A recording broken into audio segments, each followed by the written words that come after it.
Hey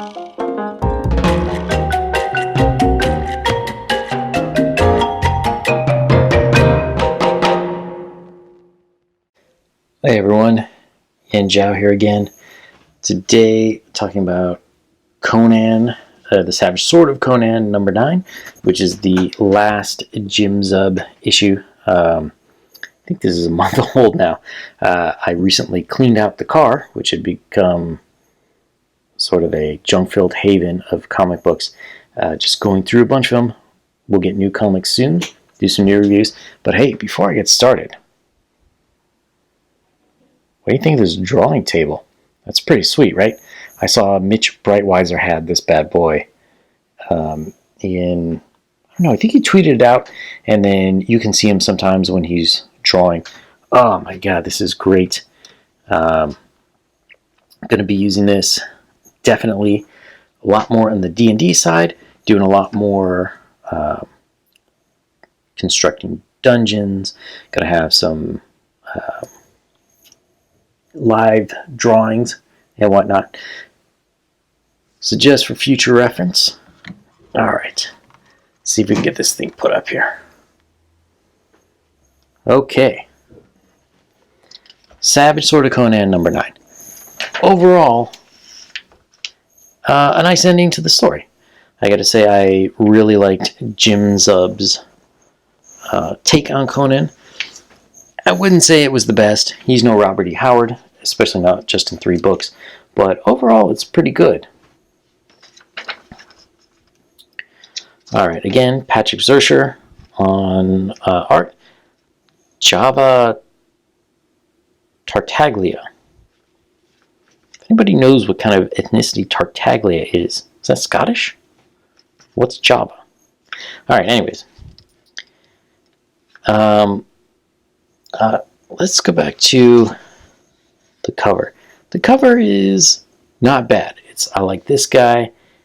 Conan, I don't know. He's just kind of like floating there, but it's not bad. I'm not a big fan of the colors. Like, everything's a little bit too muted for me. Seems like there should be, I don't know, I guess you got reds, but it's like almost kind of like sepia and then some red highlights. I would like to have seen more, but we'll see the same thing in the interiors. So, to catch anyone up to the story, Conan finds this merchant guy, saves him from some muggers, takes him back into town, ends up going to a gambling den. In the gambling den, the merchant is killed. Conan then has to pay that guy's debt because, I don't know, reasons. So Conan then, he has to out-gamble one of the guys who worked there, some mob boss or something, which he does, of course, because he's Conan, and this is a Marvel story.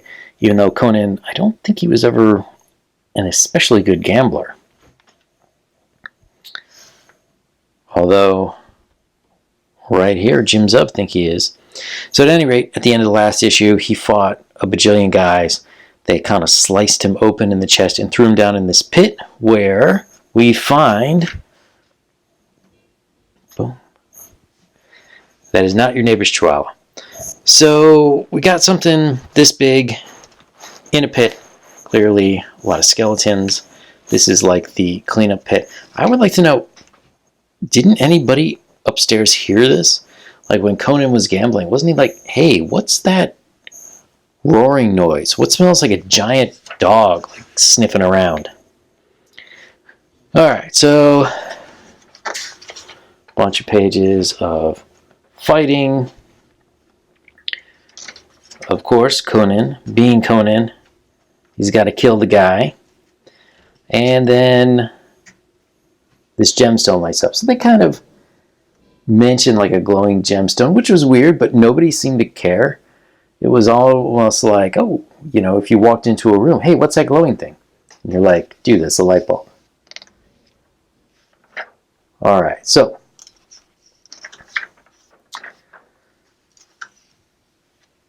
the gems lighters obeyed.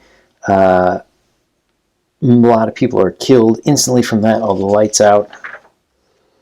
Conan goes ahead and kills everybody else. Okay. Comes out on this lady. So this lady was sort of the instigator, sort of setting things up here. And come out to find, oh, she did set it up because she wanted to steal the crystal. Why? Because she's a goddess. And that's all there is to that. And then, this is what I don't like about a lot of these stories.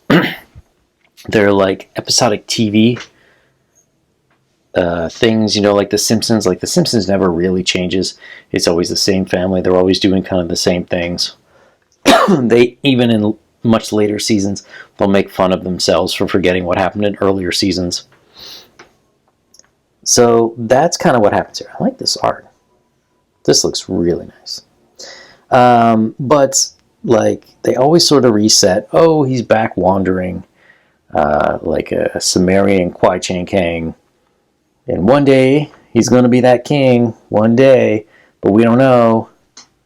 Whereas in the Robert E. Howard world, yeah, he kind of had that, but it was a little bit more linear. Or there were at least different phases and different stories you could take from these different phases. You know, I understand Marvel Comics have to sort of go on forever, but it would be a little nicer if these things meant something. You know, like she owes him a favor, he's going to call on it, something, I don't know. But essentially the whole adventure didn't really matter. So then we end up with the nice part, A Tale of Conan in 12 parts, chapter 9. So I guess the next 3 issues we have, we'll finish this story up. But it was quite nice. He's like on a pirate boat. They gotta fight, you know, a bunch of guys, blah, blah, blah. It was alright. Is it as good as a novel? I would say no. Next month, Conan number 10. I kind of like this art. Is this still... I don't think this is Zurcher anymore, though. The only other thing that, you know, I don't like about this book is Zub Zurcher. Okay, the Zub Zurcher pairing worked well. But the problem is they took them off already. Only 3 issues. Man, you need to have these guys on there for several issues, not just 3. Why don't you make it like 2 years so they can have a run? You can set up a longer story. I don't know if this is still symptomatic of the 90s, where what happened, the guys who would eventually leave and form Image Comics, they were sort of gods. They were allowed to sort of run the ship because the artists were the big draw, the most popular people. And then after they left, Marvel was like, well, screw that. We need to keep these guys in check. Like, there seems to me that there needs to be a balance, you know. You can have people working for a couple of years and then leave without causing the damage that the Image guys did and leaving on better terms, of course. But I digress. So, Savage Sword of Conan number 9. Not bad, in my opinion. I do like Jim Zub's take on Conan, even though it was a little bit weird. I would like to see what else he could do. I would like to see some more issues from him. So what do you guys think? Thumbs up? Thumbs down? No matter what, give the video a thumbs up. Leave your comments down below. I'd love to hear what you thought of this. And if you could, please subscribe. I definitely could use the help with the channel. So I'll see you guys soon.